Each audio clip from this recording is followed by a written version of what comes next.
This has all obviously changed, and the reason why it has changed is because now everybody has a high-quality video camera in their pocket, on their smartphone. Hey Milos, and thank you for joining Dukascopy TV. It's an absolute pleasure to have you here, and a really fascinating subject we're going to talk about today. So we're looking at some recent trends in sort of mobile reporting from the field. Could you kind of tell us what's been going on in that area recently? Yeah, for sure. So the trend is called mobile journalism, or MOJO for short. And to explain best what it consists in, maybe it would be best to compare it to what used to be done in the past, a couple of years ago. So when you wanted to shoot a video, regardless of the length of the video, you would need to prepare a crew, a sizable crew that would have heavy equipment. You would need to ship that crew over to the region. You would need to spend a considerable amount of time filming on location, preparing a solid script to follow. And then once you have the footage, you would have to go back and edit this footage in order to produce your video or your film.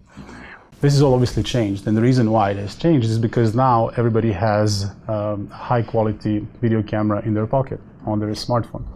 As a consequence, we're having a proliferation of just video generation from everywhere in the field. And as a consequence, editorial teams in news organizations, but also international organizations such as mine, are having a bit of a shift of focus, a shift of role, if you will. Back in the day, we were predominantly content generators, video generators. Now, our role is moving a little bit towards just content curation. So it is more about picking out the real gems that are coming from the field, and then boosting them, promoting them, getting them in front of the eyeballs of the audience.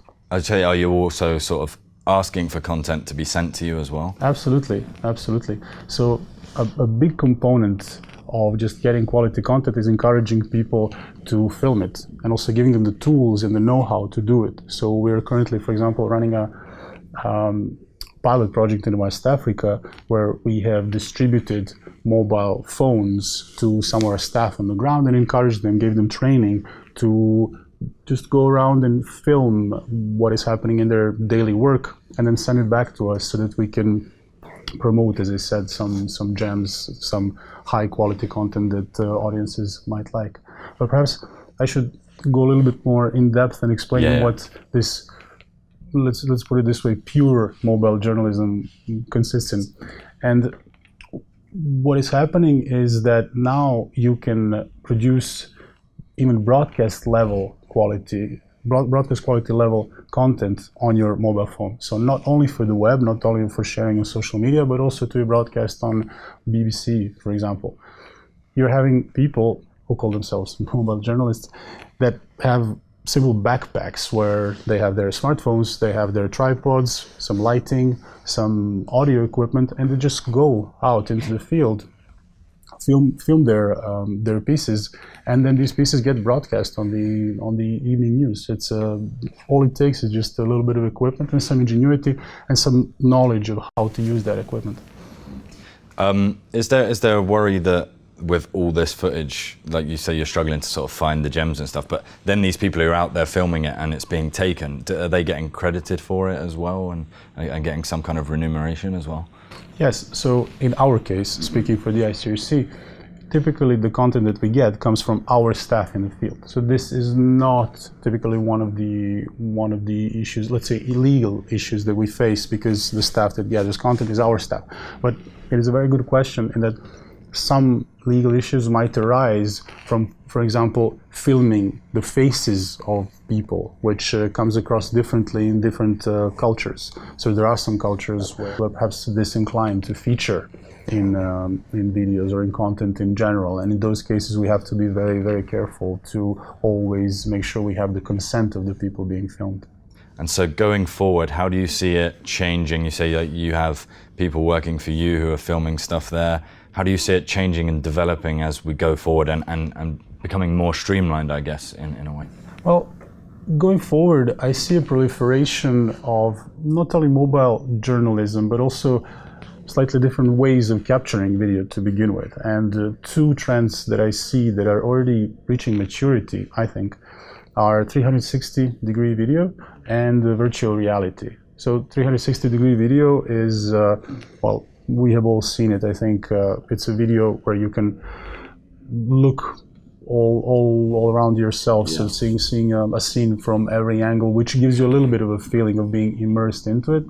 VR is a step forward. Virtual reality and augmented reality, they're similar concepts. They used to be, for a very long time, a promise. They used to be just a gimmick, a toy used by tech geeks, so to speak, but never quite employed in the industry, in the businesses, or in the international organizations. But now we're seeing some really solid, good applications of VR, even for organizations, some organizations similar to mine. The question then becomes, how do you jump into it? Do you buy equipment and start trying it out? This is one way of doing it, but it is a very expensive way of doing it, and the equipment keeps advancing really fast, so you might be running a risk of maybe buying a high quality camera now that's obsolete 6 months down the road. So I think from this perspective, speaking for my team, for example, we're still looking at different options of going forward, and perhaps the way we'll get into it will be having external suppliers do it for us for the first few times, while we also get the experience, and then perhaps jumping into getting our own equipment and then also distributing it to our people in the field in the same way in which we do mobile phones. Just to finish up, could you possibly give like one example of how, say, you would use virtual reality for your organization, how you would use that in the field?